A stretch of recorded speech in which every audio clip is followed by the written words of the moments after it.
বাড়ির ভিতরের drawing plus dining রুমের পেইন্টিং ডেকোরেশন। আসুন আজকে সরাসরি কমপ্লিট করছি, দেখে নিন। অনেকেই মনে করেন এগুলো ওয়ালপেপার। দেখুন, এই জন্যই কিন্তু ভিডিওগুলো এভাবে সরাসরি উপস্থাপন করে থাকি। আসসালামু আলাইকুম সম্মানিত দর্শক শ্রোতা, সকলেই কেমন আছেন? দেশে প্রবাসে যে যেখান থেকেই দেখছেন সকলকেই অসংখ্য ধন্যবাদ। আজকে ড্রয়িং রুমের দুটো গ্যাপের মধ্যে পেইন্টিং ডেকোরেশন করছি। যারা মনে করেন যে ওয়ালপেপার করে আপনার drawing plus dining room decoration করবেন, তাদের জন্যই কিন্তু আমাদের ভিডিওগুলো। দেখুন, ওয়ালপেপারের যে সকল ডিজাইনগুলো ড্রয়িং রুমে বা ডাইনিং রুমে হয়ে থাকে, ঠিক ওই টাইপের প্রাকৃতিক দৃশ্য নিয়ে কিন্তু আমরা পেইন্টিং ডিজাইনগুলো করি। এই কাজগুলো হচ্ছে কুমিল্লা জেলায় প্রবাসী জাহাঙ্গীর আলম ভাইয়ের বাড়িতে। প্রবাসী জাহাঙ্গীর ভাই ইউটিউবে আমাদের ভিডিওগুলো নিয়মিত দেখেন। ভিডিওগুলো দেখে উনি সরাসরি যুক্ত হয়েছিলেন আমাদের ইমো নাম্বারে। ইমোতে যুক্ত হয়ে উনি ওনার বাড়ির ছাদের স্কোয়ার ফুট কত মেসেজ করেছিলেন এবং বাড়ির সামনের একটা ছবিও পাঠিয়েছিলেন। উনি বলেছিলেন যে ওনার বাড়িতে স্পেশাল ফিনিশিং দিয়ে পেইন্ট হবে এবং বাড়ির প্রতিটা বেডরুমের একটা ওয়ালে আকর্ষণীয় ইউনিক 3D ডিজাইন হবে। আর দুটো ড্রয়িং রুম রয়েছে, অর্থাৎ এই বাড়িটা ডুপ্লেক্স বাড়ি। নিচতলায় একটা বড় ধরনের ড্রয়িং রুম রয়েছে আর দোতলায় আরেকটি ড্রয়িং রুম। তার মধ্যে এখন যে ডিজাইনগুলো হচ্ছে এগুলো দোতলার একটা ড্রয়িং রুমে। সম্মানিত দর্শক শ্রোতা, প্রবাসী জাহাঙ্গীর আলম ভাই বিস্তারিত বিষয়গুলো বলার পর ওনার বাড়িতে আমরা 5 জনের টিম পাঠিয়েছি। আর এখন ওনার কথা অনুযায়ী কাজগুলো কমপ্লিট করছি।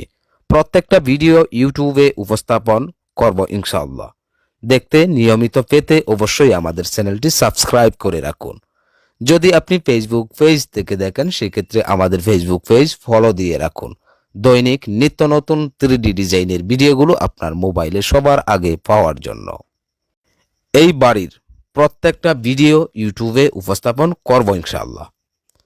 আর অনেকেই আছেন আমাদের মাধ্যমে আপনার বাড়ি স্পেশাল ফিনিশিং দিয়ে পেইন্ট করতে চাচ্ছেন এবং ইউনিক আকর্ষণীয় 3D পেইন্টিং ডেকোরেশন করতে চাচ্ছেন। তাদেরকে বলবো স্ক্রিনে দেওয়া এই নাম্বারে যোগাযোগ করুন। এটা আমার ইমো এবং হোয়াটসঅ্যাপ নাম্বার। আপনি ইমোতে অথবা হোয়াটসঅ্যাপে যদি আপনি নক দেন, অবশ্যই আপনি মেসেজ দিবেন আপনার বাড়ির সামনের একটা ছবি এবং বাড়ির ছাদের স্কোয়ার ফুট কত। তারপর আমি আপনাকে কল করে বিস্তারিত আলোচনা করব। যদি আপনি আমাদের মাধ্যমে পেইন্ট করতে এবং 3D ডিজাইন করতে আগ্রহী হয়ে থাকেন, সেই ক্ষেত্রে অবশ্যই আপনার কাজ বাংলাদেশের যে কোনো প্রান্তে থাক না কেন আমরা কমপ্লিট করব। সারা বাংলাদেশেই আমাদের কাজ, প্রতিটা জেলায় প্রতিটা অঞ্চলেই। দেখুন, এখানে দুটো গ্যাপ সোজা বরাবর। দেখুন, সামনে একটা বারান্দা রয়েছে দুতলার উপরে। তার মধ্যে ডান পাশে একটা গ্যাপ, বাম পাশে আরেকটা গ্যাপ। ডান পাশে একটা বট গাছ হচ্ছে। প্রবাসী জাহাঙ্গীর আলম ভাই বলেছিলেন যে পুরো ড্রয়িং রুমটা প্রাকৃতিক দৃশ্য নিয়ে কমপ্লিট করার জন্য। ঠিক তাই ওনার কথা অনুযায়ী কাজগুলো করছি। বিকেলের সূর্যটা যেমন লাল বর্ণ হয়ে থাকে, ঠিক এরকমটাই আমরা দৃশ্যতে তুলে ধরেছি। আর বাম পাশে দেখুন, এখানেও একটা নারকেল গাছ হবে। ডান পাশে একটা বট গাছ আর বাম পাশে আরেকটা নারকেল গাছ। ড্রয়িং রুমের চারপাশেই কিন্তু প্রাকৃতিক ডিজাইন করে কমপ্লিট করছি। আর প্রতিটা ডিজাইনের ভিডিও ইউটিউবে উপস্থাপন হবে। সম্মানিত ভিউয়ার্স, অনেকেই মনে করেন যে আমরা শুধুমাত্র ডিজাইনের কাজগুলোই করি।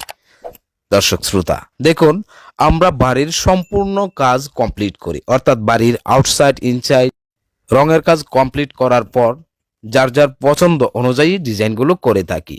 অসংখ্য অগণিত ডিজাইন আমাদের কাছে রয়েছে, কারণ আমরা ডিজাইনগুলো নিজেরাই তৈরি করি। একটা ডিজাইন একটা বাড়িতে করলে তখন ক্যাটালগ করি, নতুন ক্যাটালগ। তারপর আপনি চাইলে আপনি ওই ক্যাটালগ দিয়েও ডিজাইনগুলো করতে পারেন, অর্থাৎ যে ডিজাইনগুলো আমাদের ইউটিউব চ্যানেলে দেখবেন সেখান থেকে স্ক্রিনশট নিয়ে ওগুলোও করতে পারেন। আর যদি মনে করেন আপনি আপনার বাড়িতে ইউনিক অর্থাৎ নতুন কোনো ডিজাইন করে কমপ্লিট করতে পারেন, সেটাও পারেন। প্রবাসী জাহাঙ্গীর ভাই বলেছিলেন ওনার বাড়ির সবগুলো ডিজাইন আমাদের পছন্দ অনুযায়ী করার জন্য, অর্থাৎ আমাদের নতুন ডিজাইন করার জন্য। ঠিক ওভাবেই প্রতিটা রুমের একটা ওয়ালে এবং নিচতলা এবং দুতলার ড্রয়িং রুমে আমরা নিত্য নতুন ডিজাইনগুলোই করছি। অনেক ভাইয়েরা আছেন জানতে চান যে এই ডিজাইনগুলো কতদিন থাকবে। দেখুন, ডিজাইনগুলো অধিকাংশ ডিজাইনই দেশের সর্বোচ্চ ভালো মানের পেইন্ট দিয়েই করা হয়। যতদিন আপনার বাড়ির প্লাস্টার থাকবে ততদিন ডিজাইনগুলোও থাকবে। এই পেইন্টগুলো, যে পেইন্ট আপনার বাড়িতে করবেন, যদি আপনার বাড়িতে ভালো মানের পেইন্ট করেন সেক্ষেত্রে ওই পেইন্ট দিয়েই কিন্তু ডিজাইনগুলো হবে। এই ডিজাইনগুলো আপনি ডিটারজেন্ট দিয়ে ধুয়ে মুছে পরিষ্কার করতে পারবেন, কোনো প্রকার সমস্যা হবে না। যদি বাচ্চারা ময়লা করে সেই ক্ষেত্রেও আপনি এই ময়লা নিশ্চিন্তে উঠাতে পারবেন, কোনো সমস্যা নেই। অনেকেই আছেন যে বাড়ি কমপ্লিট করছেন, কিছুদিনের মধ্যেই কমপ্লিট হবে, কতদিন পরে রং করবেন। অনেকেই আমাদেরকে কল দিয়ে থাকেন এবং কমেন্ট করে থাকেন। দেখুন, আপনার বাড়ির প্লাস্টারের যাবতীয় কাজ কমপ্লিট হওয়ার পর আপনি 7 থেকে 10 দিন সকাল বিকাল পানি দিয়ে ভালোভাবে ধৌত করে ভিজাবেন। তারপর আপনি রেখে দিবেন শুকানোর জন্য। শুকানোর জন্য কতদিন রাখবেন অনেকেই প্রশ্ন করেন। দেখুন, শুকানোর জন্য আপনি 1.5 থেকে 2 মাস রাখুন। আপনার লক্ষ্য থাকবে যে প্লাস্টার কমপ্লিট হওয়ার পর আপনার বাড়ির প্লাস্টার ভিতরের এবং বাড়ির বাহিরের প্লাস্টার ভালোভাবে শুকাইছে কিনা। যখন শুকিয়ে যাবে তখন আপনি আপনার বাড়ির রং কমপ্লিট করতে পারেন। অনেকেই মনে করেন যে ভিজা অবস্থায় সিলার ব্যবহার করে রেখে দেই। দেখুন, এই কাজগুলো করবেন না। একটা বাড়ি যখন কমপ্লিট করবেন, ভিজা অবস্থায় যদি সিলার ব্যবহার করেন সেক্ষেত্রে অযথা শুধুমাত্র টাকাগুলো নষ্ট করলেন, সিলার ব্যবহার করলেন। এতে আপনি কোনো লাভবান হচ্ছেন না, বরং আপনি ক্ষতিগ্রস্ত হচ্ছেন। সম্মানিত দর্শক শ্রোতা, দেখুন আমাদের এই দুটো দৃশ্য কমপ্লিট হয়েছে। এবার দেখুন পুরো ড্রয়িং রুমটাই তুলে ধরছি, একদম নিখুঁত এবং স্পেশাল ফিনিশিং দিয়ে সূক্ষ্ম করেই আমরা প্রতিটা ডিজাইনের কাজগুলো করি। দেখুন, দেখলে মনে হয় যেন কোনো ছবি আপনি এনে ওয়ালের মধ্যে লাগিয়ে রেখেছেন, একদম এইচডি ক্লিয়ার যাকে বলা হয়। ড্রয়িং রুমের মধ্যে অনেকগুলো গ্যাপ থাকে, তার মধ্যে প্রত্যেকটা গ্যাপের মধ্যেই আমরা এক এক ধরনের দৃশ্য দিয়ে পুরোটা ড্রয়িং রুম কমপ্লিট করেছি। দর্শক শ্রোতা, যদি আপনি আপনার বাড়ি কমপ্লিট করে থাকেন সেই ক্ষেত্রে প্লাস্টার শুকানো পর্যন্ত অপেক্ষা করুন। অপেক্ষা করার পর আপনি একসাথে প্রাইমার ব্যবহার করে রঙের কাজ কমপ্লিট করবেন। আপনার বাড়িতে কোন ধরনের পেইন্ট করবেন অবশ্যই আপনি জেনে নেবেন রং করার আগে। আমাদের ভিডিওগুলো বেশি বেশি দেখুন, আপনি সব বুঝতে পারবেন ইনশাআল্লাহ।